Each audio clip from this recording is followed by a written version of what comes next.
Hello, everyone. Thank you for joining us. My name is Darylurbanski, your host as always. And today we are joined by Digna Deleon-Morris. Digna is an agency owner with familyfirstlife nationwide financial. With years of experience in marketing, operations, project leadership, and client service, Digna helps families take control of their financial future with practical strategies to build wealth, protect assets, reduce taxes, and create lasting legacy. Known for her proactive leadership, creative problem solving, and passion for service, Digna brings clarity, care, and confidence to every conversation. I've asked her to join us here today to share her story and how she made over $1 million in under a year. So, Digna, thank you so much for joining us today. How are you? I'm great. Thank you for inviting me. I'm super excited about this. I know we have fun conversations. It's good. But how'd you even get into this? I mean, entrepreneurship's not for everybody. It can be trial by fire, sink or swim. And so I guess my first question is, how did you get exposed? How did you get started? Were your parents entrepreneurs? Are you carrying the torch? Are you just the next generation? Actually, my father was always an entrepreneur. He never had a job. And I think that's where I get it from. My mom never worked, but I had this fire in me since I was a little girl to have a business since I was 7 years old. But the reality is that when I became an adult and I came to the United States, I'm originally from the Dominican Republic. And I came to this country like, you have to work and whatever you find. So I was like 17 and I started working in a drugstore, 5.25 an hour. And I figured, you know what? I'm gonna do this for the rest of my life. I'm just gonna work in a corporate setting and I'm gonna go up the ladder and do that. So I went and got myself 2 college degrees in New York and I stayed in that job for like almost 20 years. Like I went through every position that you could imagine. So I was Hmm. cashier, assistant manager, district manager, and at one point I hit a ceiling. Like there was no more another place for me to go. And this is when I started having kids, and I'm like, and I don't have a life. Like I had a high six-figure income, no life, never home for my kids. And then my husband, who's an amazing man, he's like, I don't want to do this corporate thing because we didn't have time for each other, neither for their family. And he started looking for business and searching for new ways to make money, and he found network marketing, Mhm. and then he tried to convince me to do that with him, and that was not easy for me. So it took me about 6 years to like really transition from an employee mindset to an entrepreneur, and it wasn't easy, but it was more about personal development. It was the journey of discovering who I was and what I wanted to do and the freedom that I wanted to have, and seminars, books, and you name it, to get here where we are today. And so we are very excited where we are today, but it's been a journey of over 2 decades of trial and error, business that didn't work, not having financial education ourselves, making a lot of money, losing it all, and starting from zero. So Sorry, you hit a pain point there. I'm sorry. yes, Yeah, yeah. they say you get to keep your third million. You don't get to keep the first million you make. You make the first million, and you're like, ah, and then it disappears, and then you make Yes, it again. And anyways, that's what they say. You get to keep your yes. third million, not your first. Sorry. So you're saying yes, learning financial Yes, literacy, money. yeah, it's funny what you said because that's what happened with my husband and I. We made that million and we're like, "Yay!" But Oh then we yeah. lost it all and we're like, "Hey, what happened? I Well, thought we had money." it's like you talked about having a job. It's kind of like, having a client or having a job. First, you got to learn what you're doing. Then you have to do it. And then you have to be able to articulate and present and explain what you did. If you have a client, if you have a boss, you have to learn it, do it, and then be able to articulate. And those are like three different things. And so making the money is just one thing. And then learning how to keep it and protect it and, budget it. It's a And different thing. grow it. Grow Grow it. the money, right? Uh, Put it to work for you. Yeah, that was the key. 2016 came to our lives, and this is when we realized we didn't have a financial backup for our family. And you have us children, and we were working, entrepreneurs, doing the thing, but we were just like losing the money, coming from one place and then go out the other way. And that's when my husband, through a friend in church, he found this industry of financial services, and he's like, babe, you got to get licensed. He always comes to me with his ideas. I'm like, no, I'm not doing another business. So I was resistance at the beginning, but when I understood the concept, like I was like, wait a minute. If I do this and I get licensed and I could help people, but especially our family. So I protected our family, and it was like that peace of mind that I felt for the first time. Like, oh my Mm. goodness, if something happens to me and my husband, our kids are gonna be okay. Like they're gonna go to college, they're gonna have a house. They'll miss us, but they'll have money. And I was like, peace of mind. I want that for a lot of families, right? And this is when I started that journey of teaching financial education and what to do with your money and how to grow it. Not just do what the banks tell you to do, right? Get Put it what the here. banks do. Yeah, they're in a business of their own. Yeah, Meaning they're like, making money. Yes. They understand, compounded interest. They understand all these things that they don't want us to know. So when I started reading books and learning and educating myself, I'm like, my goodness. And then we protected our family. And then we went on a journey to protect a whole lot of families. And it wasn't easy. It was a journey of 5 years in the wrong places, trying to find the right opportunity within one of the biggest industry in America, but still a lot of agencies that, they don't want you to grow. They don't want to teach you anything. You never have your own business. They own your clients. So there was so much going on in the same industry that I'm like, God, there's so much money to be made here and so many people to help, but they kind of holding me back. And I started mm, searching, and this is when I found Family First Life, which is the biggest IMO in the country, and they had a whole different mindset. It's like everything is abundantly given to you. Like, yes, you don't have to call your friends and family. You could just, you know, talk to people that want to buy insurance for their families. There's hundreds of millions of people looking for insurance every day. And I was like, wow, that's different. And then you have all these companies to help them with. And I saw a whole different opportunity. And to correct the intro, we were from 1 million a month in our agency to the month of May with a 3 million in a month. wow. I mean, this is huge. Daryl, if you Yeah. told me this, I don't know, 3 years ago, I'd be like, you gotta be kidding me. There's no way I'm gonna make more than 100,000 a month. Like I thought I would make big money, but it was never like, wow, 3 million a month in our little agency just because we're helping people in America like that need life insurance is that simple. So I'm super excited to continue to share the mission. And so why is life insurance so important or powerful? Like you hear about it and in movies and that sort of thing. And I think during COVID, it was like the insurance companies were the only company that were still profit, like one of the few industries that were still taking profits. So can you talk to that? Like what's the benefit of it for someone? I'm I give you a story and then I tell you what my opinion. I have a friend, right? Marcos, Mexican guy, amazing guy, working construction, super hardworking guy. I met with him in 2020. The reason why I met with him was because his 401k was losing like $1,000 a month. The economy was going crazy, and he's like, I don't know what to do. So I helped him take that money from the market and put it in a policy. We could do that and put his money protected, can lose anymore, just going to gain when the market goes up, doesn't lose, perfect, he's protected. But then we got life insurance for his family. That's how you do those plans. In 2023, this is a 52-year-old super healthy guy working construction. Comes 2023, a chronic condition is diagnosed. And he calls me, Digna, you told me this product that you offer me has living benefits. Well, my doctor just, I can't work. So 90 days, no job. He has two daughters at home and his wife who's sick, and he's a provider. What that policy did for him, Daryl, is that I was able to get him $87,000 check in his hand. So his policy is paying him upfront to take care of himself. And I'm like, cool. Now he went and pay off his mortgage, had enough money for medication for his family. That's what a policy could do for you if it's done correctly, right?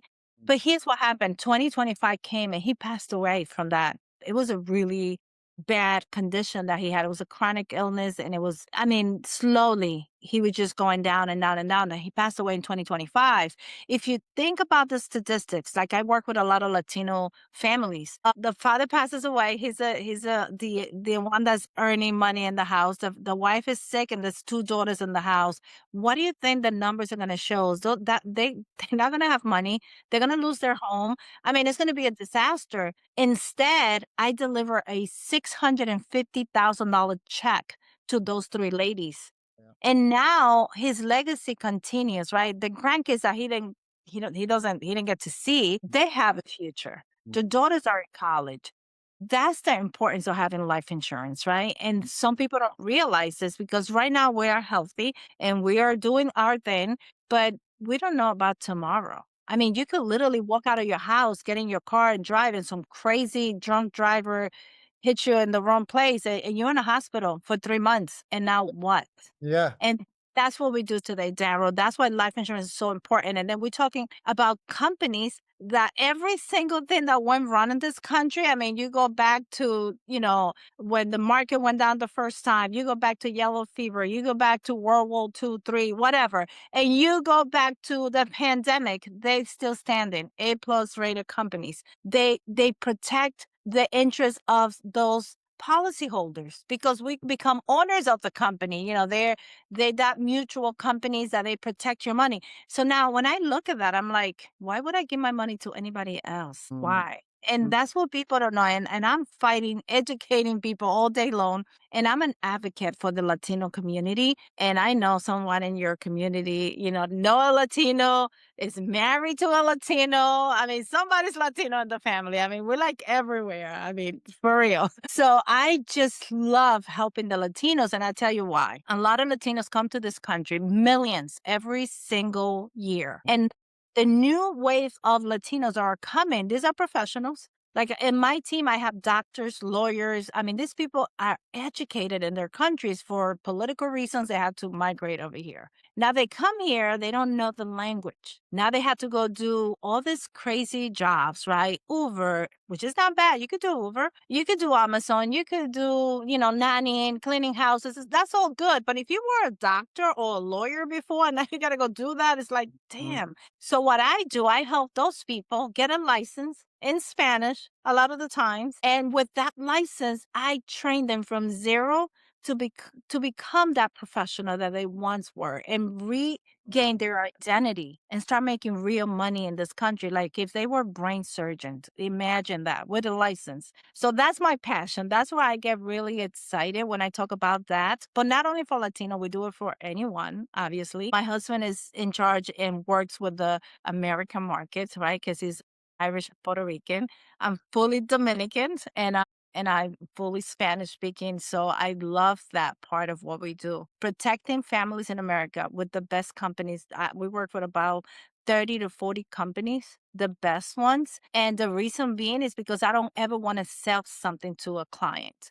Yeah. I want to qualify them for the right company. And that's a big difference. Yeah, I really like how you put that. I think that's important. In the beginning, maybe you got to get your bills paid, but at that point, I think, not to take this in a weird direction, but you look at certain people in their careers, like Puff Daddy's a good example. The guy at one point, if you watch his documentary, he's going to the bank because he's depositing $100 million. But his legacy is just dead bodies of people. And I don't mean dead body, like maybe real dead bodies, but just I'm using it as a metaphor that, dead bodies of relationships of people that he's burned and people that just want to see him fall. And he's in jail right now for what? And all this stuff. And at some point, what do you do with the money?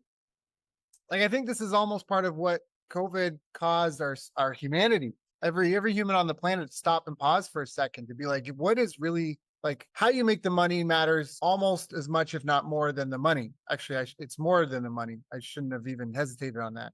How you make it matters the most because you can't take it with you. And even if you look at someone again, I'm just going to use them as an example. What was he doing with that money? Driving in a vehicle. Like, okay, he's got a nicer vehicle. But so, you know what I mean? So did I when I was beat up POS when I was 17. I had a vehicle too. Dating people, getting intoxicated, traveling. Like, none of this is super inaccessible. Like, you get what I'm saying? Like, it's just some extra bells and whistles. Is it really worth your soul? So I think that's a really important point. And I like how you framed it. It's not about Yeah, shoving things down people's throats. I agree with you. And I always go back to, who much is given, much is gonna be asked to that person. I always follow that. Like if God gave me a lot of talent as far as I'm outgoing, I could talk to people, I connect with people, all of this stuff. And I'm like, oh my gosh, I gotta give a lot. Like I gotta help a lot of people because I got this thing with me where I just meet somebody right now and I'm like connected and we're talking and I'm like, how can I help you? How can I be of service? Like, that's me, and I'm like, "I wanna keep doing that."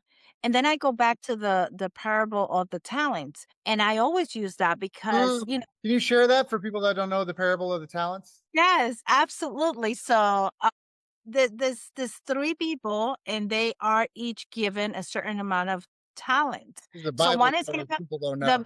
the it's in the Bible, it's in Matthew, I'm not gonna go find it. So the parable of the talents. So this one person is given 5 talents, the other one is given 2, and then this one person is just given 1. And then the one with 5, when the master comes back and he's like, servant, what did you do with that talent that I gave you with the A, 5 talents? a talent at the time was a form of currency. It's what they called their currency.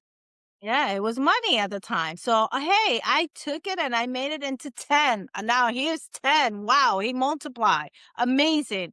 The one that had 2, what do you do? Oh, I have 2. Now I have 4. I want to multiply. And the one that had 1, he went and buried it. He had nothing. He just had that one talent. Like, here it is.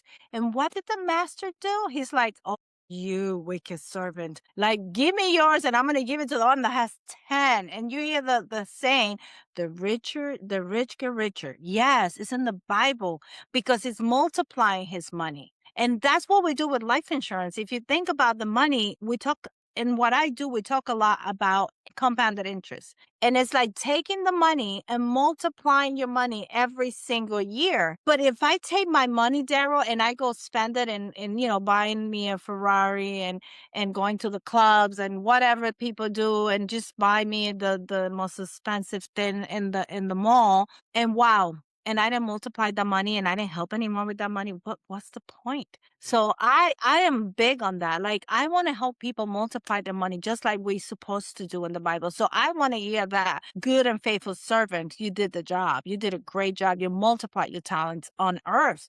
Because it's not when I die. It's here. It's now in this moment. And I'm super fired up about that all the time. And I tell the story like nonstop. Like I might not, I'm not the Bible person. I'm not going to quote it by like exactly how it's there, but I'm going to tell you, I got the concept and I want to live that every day of my life. Yeah, I think that's it's important and I think it's really useful. And it's the same idea. Like if I had seeds and I planted a tree, they would grow and multiply. So that's kind of why we're here, is to grow. And this speaks to, I just wanted to double check, look it up. One of the best personal finance books, especially for people getting started, is The Richest Man in Babylon. Love It's a that book. timeless classic and it has 7 key principles. The first is start thy purse to fattening, which means find a way to make money. The second is to control thy expenditures. And that obviously, you gotta make more than you spend.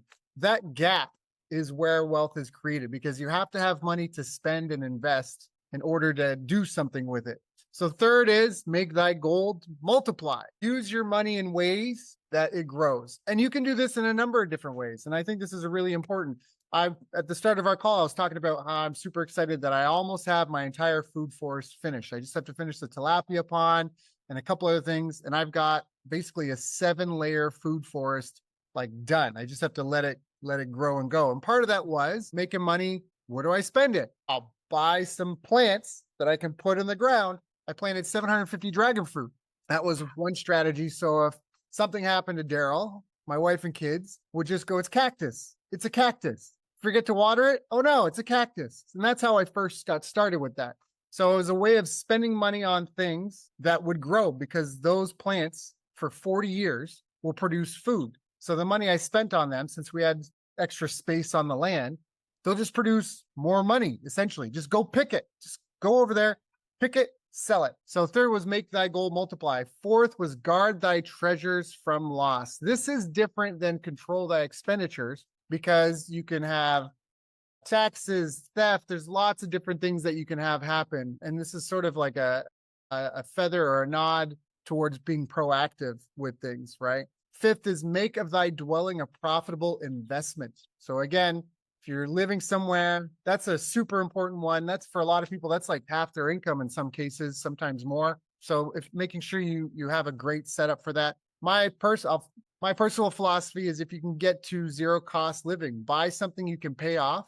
I know, and this is my personal opinion, so everyone's got their own financial advice. Dave Ramsey, though, was a financial advisor, very famous guy. He says, when you've paid off your mortgage and you step out in your yard barefoot with your toes in the grass, it just feels different.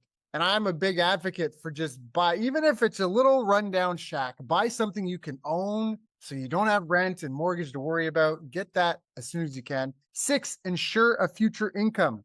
That could be training, that's insurance, doing things to ensure that money will be coming to the door. And number seven is increase thy ability to earn. So first was start thy purse to fattening. Second was control thy expenditures. Third was make thy gold multiply. Fourth was guard thy treasures from loss. Fifth, make of thy dwelling a profitable investment. Six, ensure a future income. And seven, increase thy ability to earn. That is probably one of the oldest, or at least the most classic personal finance books for people to get started.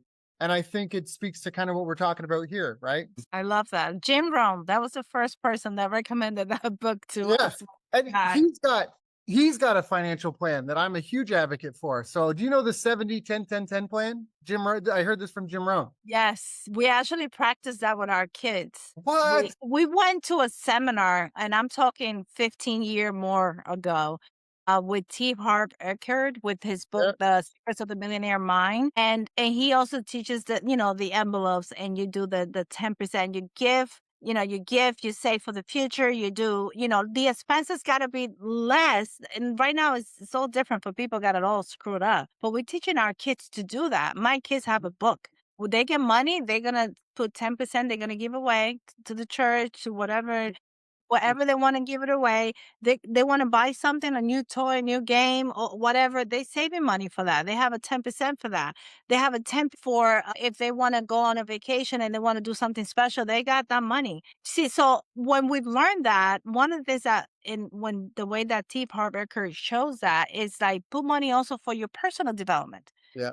So when there's a seminar, there's a new book, there's something, you're like, oh, where am I going to find the money? No, you have an account for that. Yeah. You have Yeah. money allocated for that. But the thing is that people do it backwards. They get the money, they spend, Spend and it. if I have extra, then I'll save. Yeah. I was listening to Warren Buffett just a few days ago, and it was so amazing because he was talking about this four things that you need to do with money, and it was it's stuff that we know, but a few people do it. He said you have to have these four things in place, and it's the first one is the velocity of your money. What do you do with your money when it comes? Right? How soon can you take that money and turn it into something that gives you more money? Because the mentality is not that. The mentality is the money came and I'm going to pay all these bills and I'm going to do all this then and it's gone. And it's gone forever. And then one of the things that I've learned is that you lose that opportunity cost, right?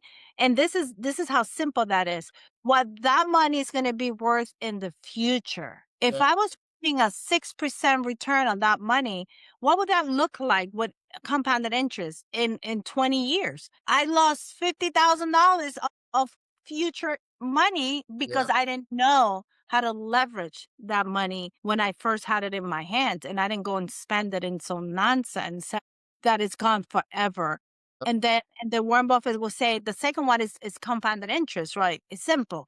Whatever percentage you get in divided by 72, the number that you get, that's how many years it's going to take for your money to double. But it's not just the money that's going to double. The interest is also going to be doubling every time, depending on how many years. And that's what people miss. Like if you have $1,000 one time and you put it somewhere with compounded interest at a 6%, if you divide that by 72, that money is going to double every 12 years. But let's just say that you found a 12%.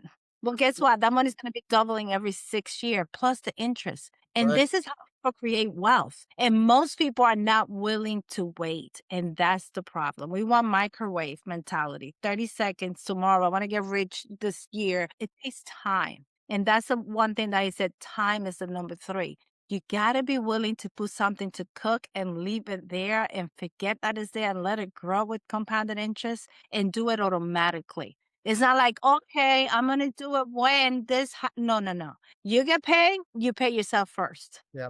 And Yeah. that's a form of believing in yourself too. Like, hey, I'm worth it. I'm going to pay myself first this 10% of this 20% or whatever it is and let it grow. And I'm going to just let it sit there. And then you have to have the right mindset because that's what most people like they miss out on the mindset because they thinking, I want it today.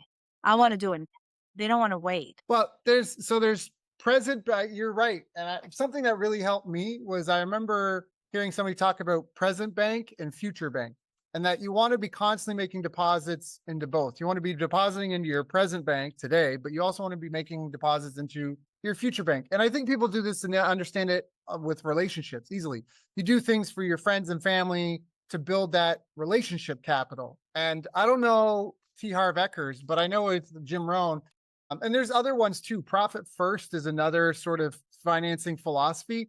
Jim Rohn's 70-10-10-10 was like, if you make $10, simple numbers, if you make $10, $7 is what you live on and save on. So your living expenses and your savings accounts for your travel, all that stuff, those come from the 70. And then you've got 10, 10, and 10. You've got out of $10, you got 1, 1, and 1. If that's where you're at, that's where you start.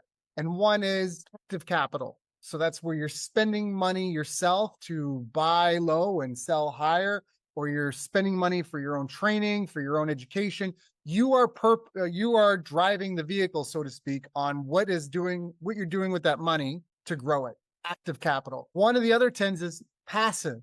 This is where you have a policy. You have the auto payment happening every month into something where you're trusting someone, something else to grow it for you. And then the last 10% is for charity, for tithing, to give away, to almost like purify, to circulate it, because givers get. And I had a great conversation with a buddy of mine. He's really close with Robert Kiyosaki, and he was saying that for most of the people he works with, when he helps them, he finds that getting them to do that 10% of charity really gets the wheels going for them. And he's like, I don't know why. I don't know if it's a divine thing, whatever. And I felt like I had a very logical answer to it. I was like, well, if you're going to just give money away, you're not going to burn it. You're not going to throw it into the wind. You might do that once or twice, but if you have a regular habit of taking 10% and giving away, you're actually going to look for, how can I do this to make it do some good? And it Yes. separates you from a sense of, what am I going to get from it? And you're very sort of objective, like, oh, I've got $100, I've got $1,000, I got 10 grand, whatever your 10% is. You're like, I need to do something with it. You almost develop an investor's eye. And it's just like push-ups, like exercise.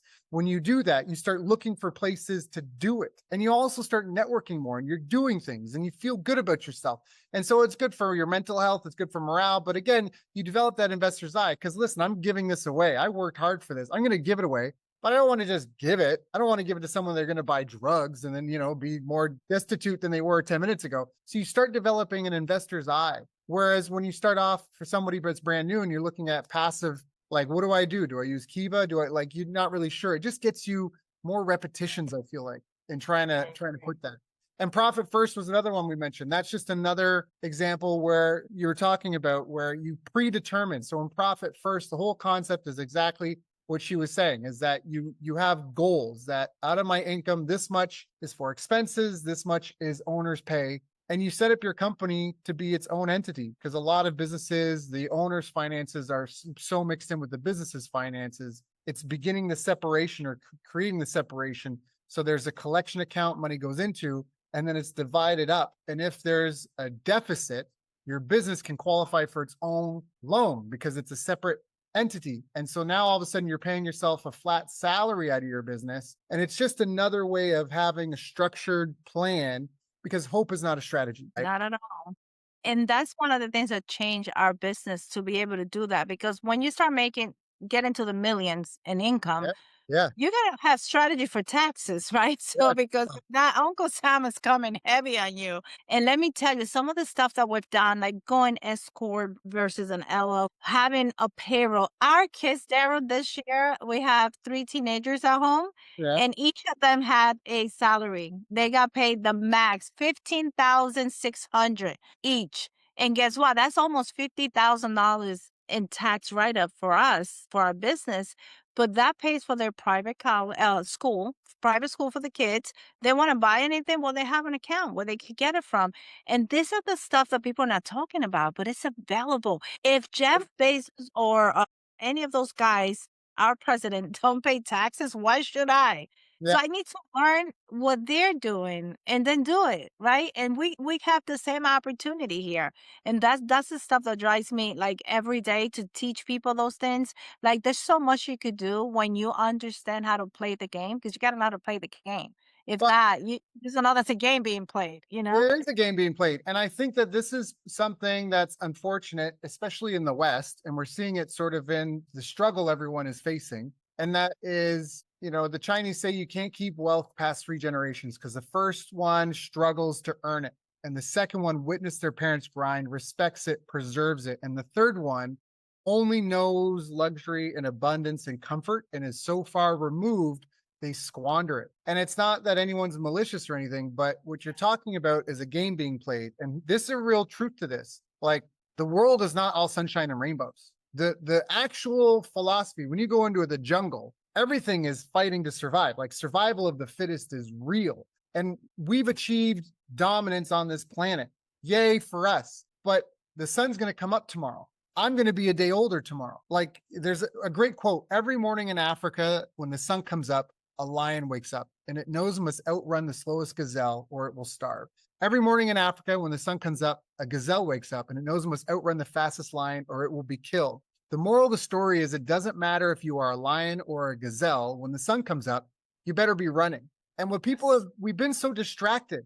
Hollywood was purported to be the tree that wizards made their wands from to enchant. When you look at entertainment in the dictionary, it means to entrance someone. So Hollywood was the wizard's wand, the tree the wizards made their wands from to entertain you, which is entrance. Your television you turn on to channel your daily programming. And we just witnessed a 180 flip in the food pyramid, which went almost completely unnoticed. And it wasn't that new science was revealed. It was that people got in and kicked out the people who were doing in their own self-interest, trying to get an excuse and a valid reason for people to buy their products.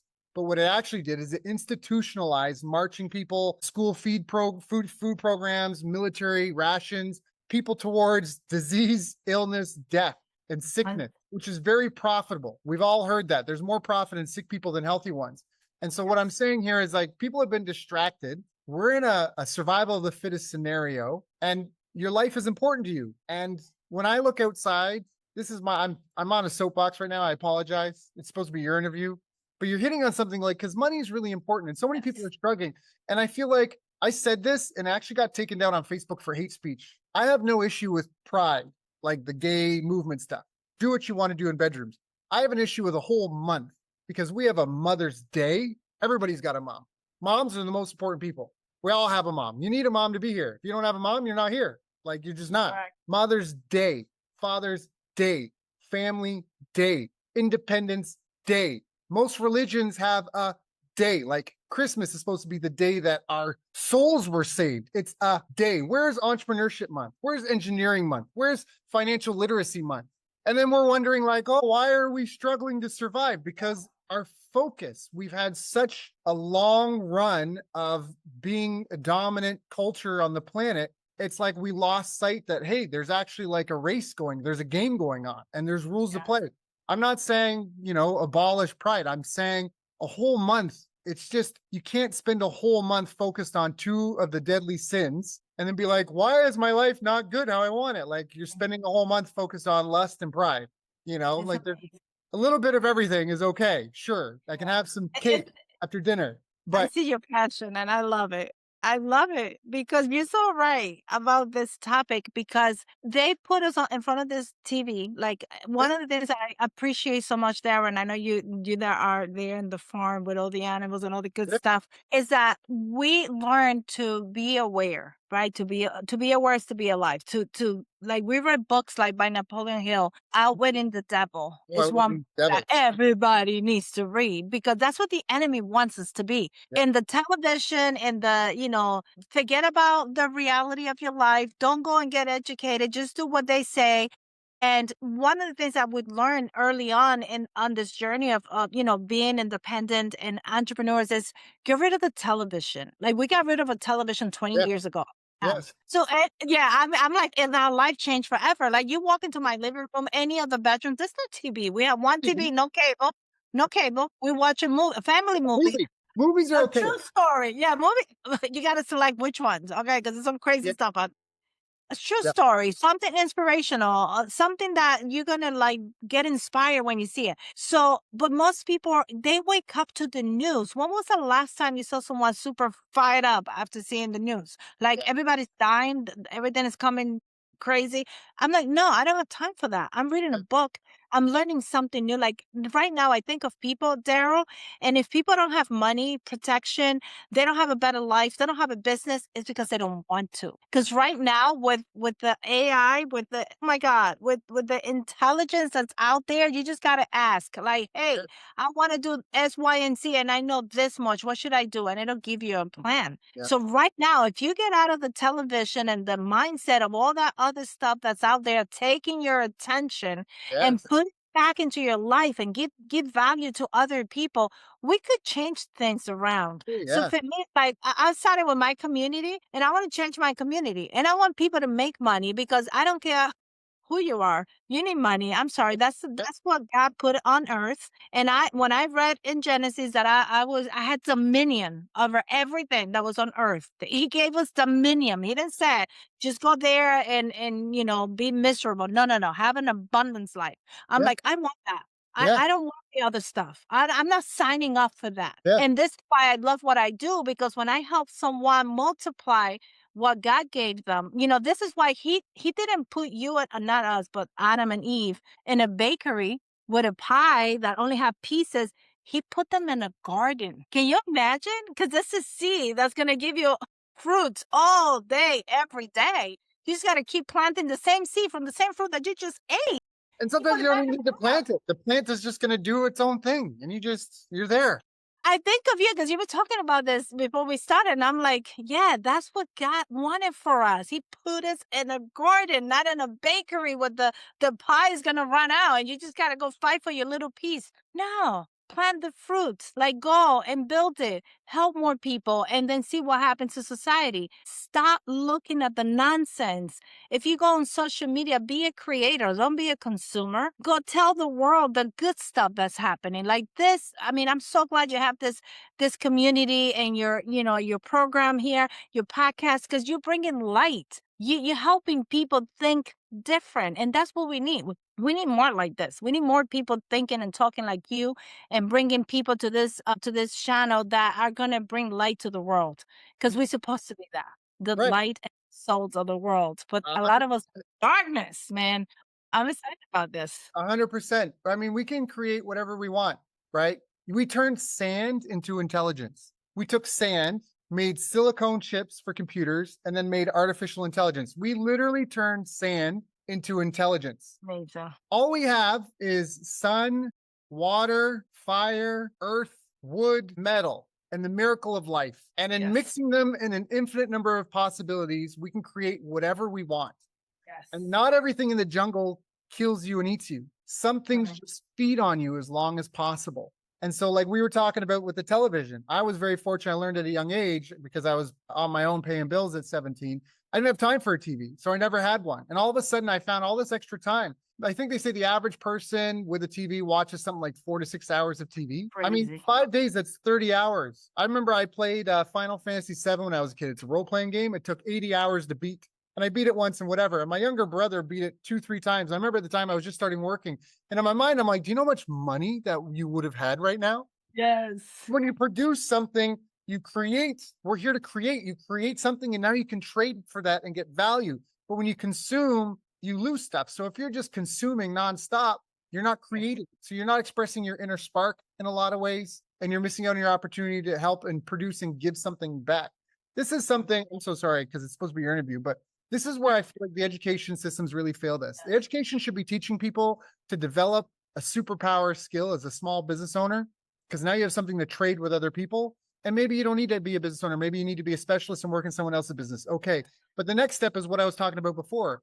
It needs to teach, there's like, people are talking about universal basic income. And I think that is the wrong approach because it creates dependency where if I don't get money, I can't pay my bills and I can't do whatever.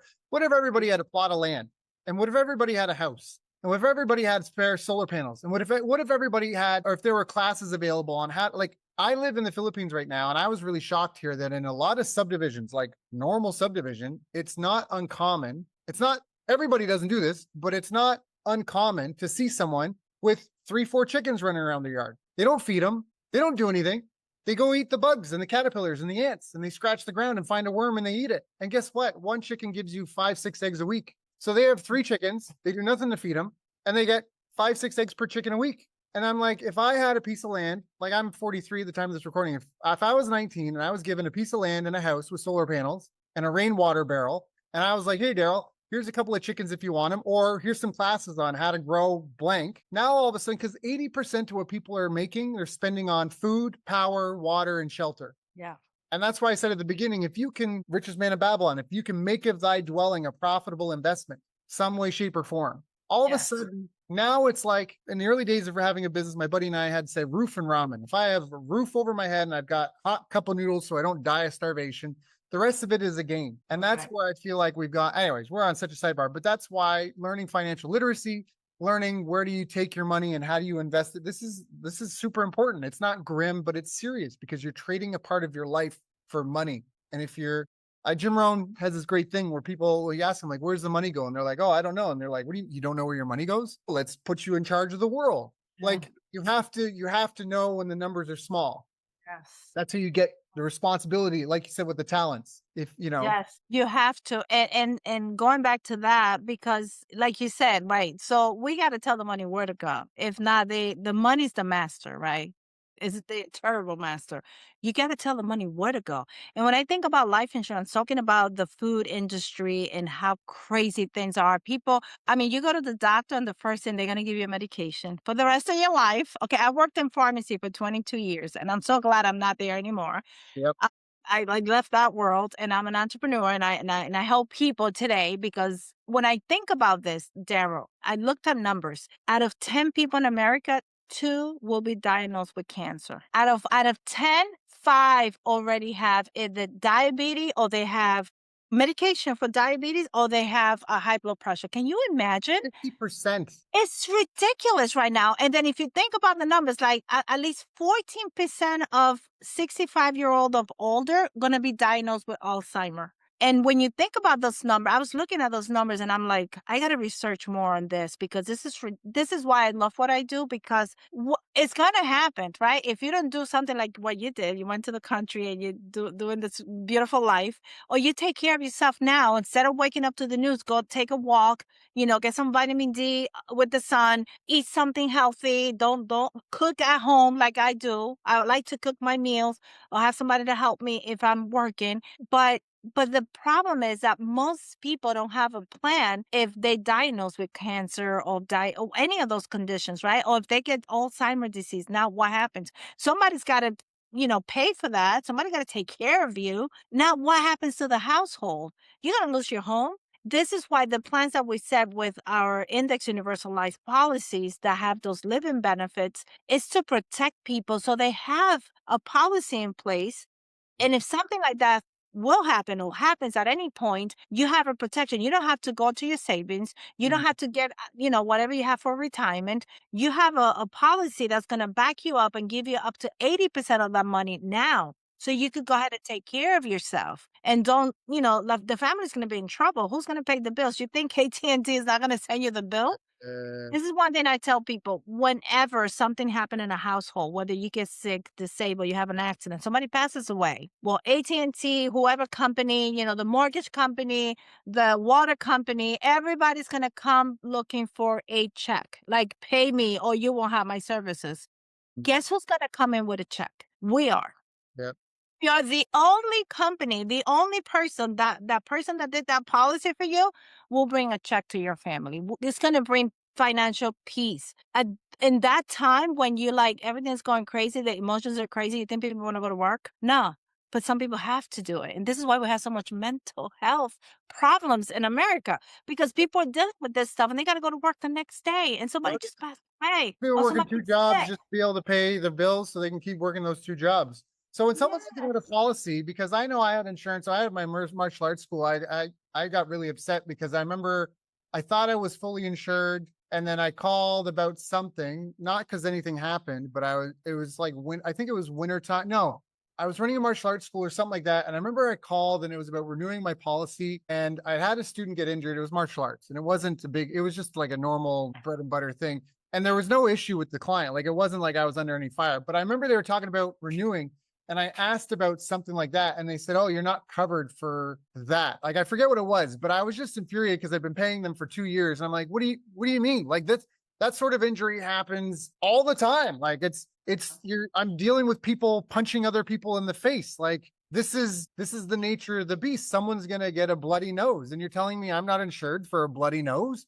And so, can you speak to sort of how to make sure your policy actually covers you? Because a lot of people don't know how to read the fine print. They don't know, and most people don't know there's many types of policies, and there's a lot of stuff out there. You need to sit down with someone, first of all, that work with a lot of companies, that they know what they're doing. They're not in for a commission, because then you're in trouble. That Okay. is a huge thing. People, can you say that Huge. again? Say that again, please. Yeah, yeah. Make sure the person you're working with, they're brokers, right? So they work for you. They don't work for a company because now they're going in for a commission and they're going to give you whatever is going to benefit them. So when you work with somebody like in our firm, we're going to identify your situation and we're going to black and white. You're going to see what you cover for, and it's not going to be something that's going to have to be renewed when you're older because then the price is going to be 5 times bigger. We don't do that. We're gonna give you something. The way I say it to people, it's like you're gonna lock in your age and your health today. So if you're 40 right now and you're healthy and you're young and everything's great,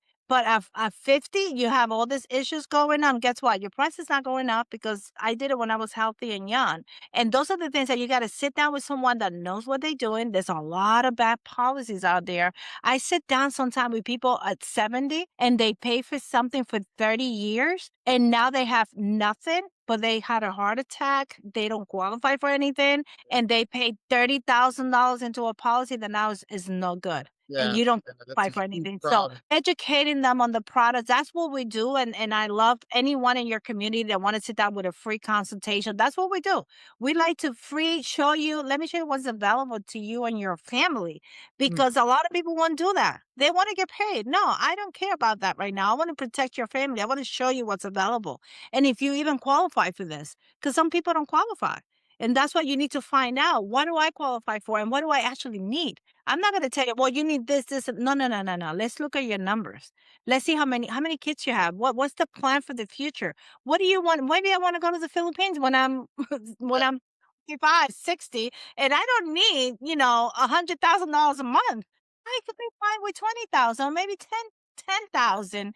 But the thing is, what do you need? And that's the things that we do. We want to individualize this coverage, this plan. So you know that you could go to sleep every night knowing that you and your family, the people that you care, you work so hard for, they're protected.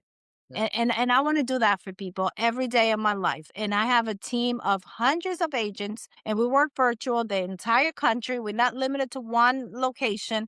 We work the entire country in the US. But also, I wanted to say to your audience, because I know you have a lot of entrepreneurs are still looking, they still want to find the right opportunity to do something amazing. If you like to help people and you're not about commissions, you're about a mission, that's who I want to work with, right? Because those are the people that I want to teach how we're going to go and help your community with Mhm. this financial education and how you could protect family and you will get paid handsomely. It's going to be great. The commissions are great, but the clients don't pay you. The companies pay you. and they only pay you when you do a good job. And that's my work is to make sure that you're not, nobody takes advantage of a client. We're gonna be open book. We're gonna show you what's available and what you qualify. If I don't think that's good for you, I'm gonna be the first one Right. to say it. Well, even now with AI No? available, people can also double check the paperwork on for themselves to make sure, like you said, just to double check if anything's wrong. 100%. Yes. You Yes, know, 100%. that's So, for yeah, and I love that, and I love to be clear from the beginning. I want people that are about mission, about helping, about doing the right thing. All that noise out there and all that craziness, we wanna get rid of all of that. Let's go and touch hearts and families and bring back the peace of mind to people and this. what's available for them. That's part of when people start building wealth. Part of it is two things. One is reducing the risk you're exposed to, which is part of what Yes. insurance is. It's reducing the risk of injury as you get older. Your risk of these things go up. The second thing is finding more opportunities that are asymmetrical risks. So, for Right. example, I might risk $100, but I can make 1,000. Right? I don't want to say gambling because it's not gambling because it's calculated, and you need to stay in the industries that you know, or you need to build a team. So Right. obviously people need to think, and we talked about different financial plans. You should also have a team together. Depending on who you are, you probably need a CPA, a bookkeeper, tax Yes. advisor, a lawyer related to what you are. It's either corporate and business or it's estate planning. And then you need either like a private equity or a financial services type person to help go, where do I put my investments? So that's Yeah. like a basic team, and you should meet with them once, twice, three, 4 times a year. It would be a good idea to sit down every quarter with this team if you can and just show them your books and be like, hey, this is where we're at. This is what our goals are. And whatever you pay for that one meeting, it'll pay back in dividends. Like a tax advisor typically pays for themselves, they say, right? Like a tax advisor typically, Yes. depending on how much money you're making, pays for themselves in savings. And so that's like you talked about, that's part of the team that you need. Sorry. 100%. And you know what? One thing, there's billions of dollars that, life insurance policy that people don't ever claim because the family didn't know they have one.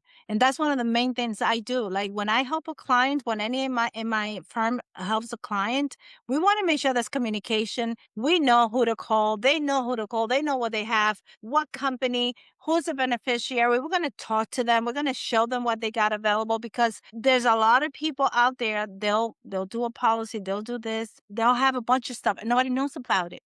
And then they passed away. And guess who's going to keep that money? The government, the insurance company, because nobody knew. No, they weren't educated about the subject. Because that's why we need to openly talk about this and know how to use your policy. There's people that have a policy, they have a disease right now, they have a condition, and they don't know they could use it because nobody explained that to them. So education on the topic is important, and that's my mission to do that, especially in the Latino community. Let me tell you about the Latino community. It's a community that's just so underserved Mhm. because of the language barrier, right? So they find somebody that doesn't speak Spanish and they go try to get the help and they end up doing nothing. And then now we have all hundreds of thousands of family unprotected because they can communicate. And we have an entire Hispanic department. So please let us help you. And it's a free consultation. I'd love to do that for people. Sure, You don't have to pay us anything. Just sure. let us help you if we can. If we can't help you, wait, hey, we'll send you to the right people. We have a team, just like you said. That is so important. What you just said about having a team that once a year, twice a year, three times every quarter, you meet with these people and you know where your money is. You know what's happening with your protection. You know what happened to your house if you pass away. You know what I mean? So most people don't do that. And this could be a wake up call for some people, I think.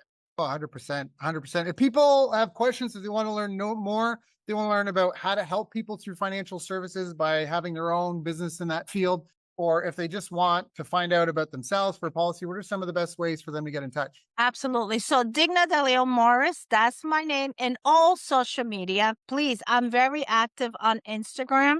Send me a DM, find me there. That's the best place for me. I'm always there giving value to people. But I created a link for those people that want to go further. Like if they want to know how to become part of the mission and they probably want to get in financial services, we have a gift to give them. Like we literally give them a course. Like you were talking about the television and how you put all that time in a game. Well, guess what? 20 hours to 40 hours of studying, a test, and go get a license. I could teach you how to make a ton of money and help a whole lot of families. And it's a $300 course that I'm going to give them for free. just Mhm. because they were here listening to us, okay? I want to do that for some people. If you already have a license, I put a package together to give them just to this audience here. And they could go to dignadeleon.com/Daryl.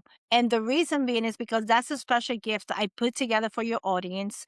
If they want to go further with us, whether they want to become a client or they want to know the blueprint that we use to now doing $3 million a month in premium, helping families in America. And if anybody speaks Spanish, please, I'm your girl. If you speak English, of course, we're gonna help you too. But yeah, we put those things together. So on Instagram, dignadeleonmorris.com/Daryl. Just send me a message and I'll be more than glad to sit down with anyone in your audience, do a free consultation. Me or one of my advisors will do whatever it takes to help people. That's what we do. I love that. So it's Digna, Digna D Correct. Morris, Morris. You can look her up on social media. You can go to dignademorris.com, DIGNADMORRIS.com. You can do /Daryl if you want, DARYL, but just look up Digna D Morris on social media or go to dignademorris.com to learn more. Digna, thank you so much for joining us today. It's such an important conversation. You know, what does it say? What is it? Money can't Having money is not everything, but not having it is. I think that was the line. And so it's a really important topic. It's not a grim Yes. topic. I thought we had a great conversation. I thought you had a lot of great insights to share. And I really think that this is an important topic I wish more people were educated on and knew more about because people like you are out there and people need this stuff because they're trading a part of their life. And how terrible would it be to spend 80 years of your life accumulating, handling, spending money, and then at the end have nothing to show for it? When all if you were just a little proactive, if you just invested in a little bit of expertise, your situation could be completely different. So thank you so much for 100%. joining us today. Thank you, Daryl. It was a pleasure to be here. I really enjoyed this.